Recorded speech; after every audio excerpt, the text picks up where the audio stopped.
नामक गांव में माधव नाम का एक आदमी अपनी पत्नी और 3 बेटियों के साथ में रहा करता था।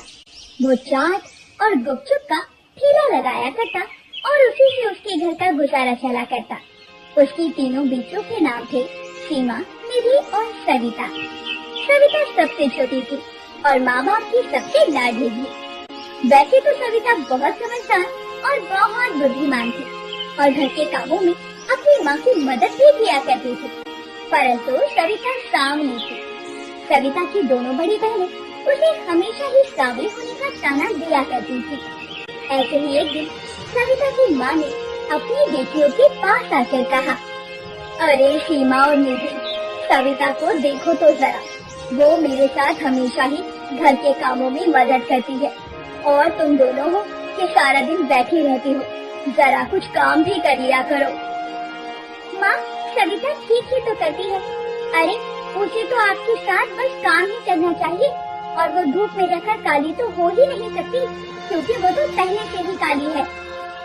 हाँ माँ, सीमा दीदी ठीक ही कहती है।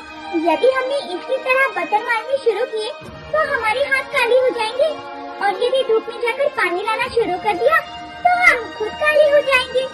आप तो बस सविता से ही काम करवाया करो, हमसे नहीं। बेकार में हमारी रंगत पर फर्क पड़ गया तो नुकसान आप ही का होगा जब हमारी शादी कराने में दिक्कत आएगी। ऐसा कहकर दोनों बहनें वहाँ से चली जाती हैं। तब माँ सविता से कहती है, बेटा, तुझे भी इन दोनों की बातों का बुरा लगता होगा ना? तू चिंता मत कर, तू सबसे सुंदर है और गुण में तो तू सबसे आगे है। और देखना, एक दिन इन दोनों को भी इस बात का एहसास हो जाएगा और तब ये अपनी गलती पर पछताएंगी बैठकर। हाँ माँ, मैं जानती हूँ, मैं अपनी दोनों बहनों की बातों का बुरा नहीं मानती हूँ। और माँ, वैसे भी मुझे घर के कामों में आपकी मदद करने से बहुत खुशी मिलती है, इसलिए मैं आपके साथ काम करवाती हूँ। और ठीक है तो कहती है वो दोनों, वो गोरी है, अगर धूप में जाएंगी तो काली हो जाएंगी।